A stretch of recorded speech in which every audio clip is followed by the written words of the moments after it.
بسم اللہ الرحمن الرحیم۔ السلام علیکم ورحمۃ اللہ وبرکاتہ۔ دوستوں، نومولود بچے زیادہ سوتے ہیں۔ پیدائش کے بعد بچے بہت کم جاگتے ہوئے دیکھے جاتے ہیں۔ دراصل اکثر تندرست بچے اپنی زندگی کے پہلے چند مہینوں میں زیادہ تر سوئے رہتے ہیں، لیکن بچوں کی طبیعتوں میں فرق بھی پایا جاتا ہے۔ بعض بچے گہری نیند سوتے ہیں اور شور ان کی نیند میں خلل نہیں ڈالتا، لیکن بعض بچوں کی آنکھ فوراً کھل جاتی ہے۔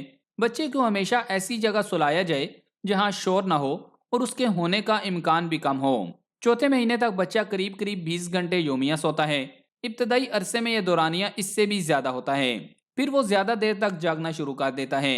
اسی وقت اس کے سونے اور جاگنے کی ایسی عادت شروع ہو جاتی ہے جو لڑک پن یا جوانی میں مستقل صورت اختیار کر لیتی ہے۔ چھوٹے بچوں کی نیند کو معمول پر لانا والدین کے لیے ایک مشکل کام ہوتا ہے، اور اکثر والدین اس حوالے سے پریشان رہتے ہیں۔ بچے کو پوری احتیاط سے نیند سے بیدار کرنے سے لے کر وقت پر بستر پر لٹانے تک کا عمل کوئی آسان کام نہیں۔ بطور والدین آپ کو اس بات کا اندازہ تو ہوگا ہی کہ جب تک آپ کا بچہ سو نہیں جاتا، آپ خود بھی نہیں سو پاتے۔ اس صورتحال میں والدین کو کیا لایا عمل اختیار کرنا چاہیے، یہ ایک اہم سوال ہے۔ آج کی اس ویڈیو میں ہم آپ کو چھوٹے بچوں کی نیند کو بہتر بنانے کے حوالے سے کچھ ٹپس دیں گے۔ تو آگے بڑھنے سے قبل آپ سے گزارش ہے کہ اس ویڈیو کو لائک کریں، اور اگر ابھی تک آپ ہمارے چینل اردو لیب کا حصہ نہیں بنے تو اردو لیب کو سبسکرائب کر کے گھنٹی کا بٹن ضرور دبا دیں۔ سوال یہ ہے کہ بچوں کو جلدی کیسے سلایا جائے۔ اچھی نیند کی اہمیت مسلمہ ہے۔ نیند پوری ہونا نہ صرف آپ کے نومولود بچے کے لیے اہم ہے، بلکہ پورا دن بچے کا خیال رکھنے والے والد یا والدہ کے لیے بھی بہت ضروری ہے۔ لہٰذا آپ کے بچے کی نیند پوری ہو رہی ہے یا نہیں، یہ یقینی بنانے کے لیے ان چند باتوں کا خاص خیال رکھیں۔ نمبر 1، معمول کی اہمیت۔ معمول بنا کر ہم زندگی میں کئی چیزوں کو آسان بنا سکتے ہیں۔ اسی طرح رات کے وقت ایک سکون بخش معمول یا روٹین بنا لینے سے آپ کا بچہ وقت پر سونے کا عادی بن سکتا ہے۔ اس معمول میں لوری سنانا بھی ہو سکتا ہے، یا پھر گرم پانی میں بھیگے کپڑے سے بچے کو صاف کرنا بھی۔ اگر آپ اس طرح کا کوئی عمل اپنے بچوں کو بستر پر لے جانے سے پہلے ایک خاص وقت پر ہر رات دہرائیں گے تو آپ کے ننھے منھے بچوں کو خود بخود یہ سمجھ آنے لگ جائے گا کہ اب بستر میں جانے کا وقت ہو گیا ہے۔ نمبر 2، دن اور رات کا فرق۔ یہ بہت ضروری ہے کہ بچوں میں کمرے اور گھر کی روشنی کے ذریعے دن اور رات کے فرق کا احساس پیدا کیا جائے۔ اس کی وجہ یہ ہے کہ بچوں کو دن اور رات کے اوقات میں فرق کرنے میں بہت مشکل پیش آتی ہے۔ لہٰذا بچوں کے جسم کو رات اور دن سے ہم آہنگ بنانے کے لیے دن کے وقت اپنے گھر میں سورج کی مناسب روشنی آنے دیجیے۔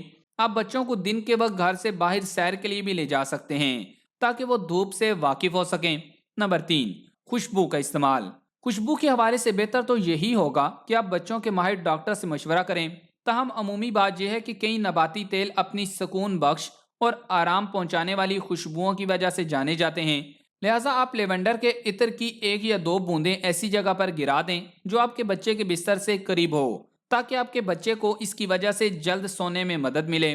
مزید برآں اس بات کا بھی معمول بنا لیں کہ سونے سے قبل بچے کی کسی خوشبودار قدرتی تیل سے مالش کریں۔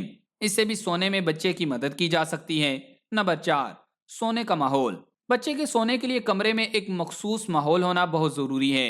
اگر آپ کا بچہ رات کے وقت نیند سے جاگ جاتا ہے تو اسے لے کر روشن کمرے میں مت جائیں اور نہ ہی کمرے کی لائٹ آن کریں، بلکہ اس کی بجائے بچے کو اس وقت تک ہلکے ہلکے سے ہلاتے رہیں جب تک کہ وہ سو نہ جائے۔ نمبر 5، غذا۔ بچوں کی غذا بھی ان کے سونے میں اہم کردار ادا کرتی ہے، اس لیے بچوں کی غذا میں ایسی چیزیں شامل کریں جو پرسکون نیند میں ان کی معاون ثابت ہو سکیں۔ میلاٹونین ایک ایسا ہی ہارمون ہے جو بچوں کا جسمانی نظام صحیح طرح سے چلانے کے لیے نہایت ضروری ہے۔ دن کے وقت خون میں میلاٹونین نہ ہونے کے برابر ہوتا ہے، لیکن سورج کے غروب ہوتے ہی جب آنکھیں اندھیرے کو محسوس کرنے لگتی ہیں تو میلاٹونین کا لیول بڑھنا شروع ہوتا ہے اور انسان کو نیند کی طرف راغب کرتا ہے۔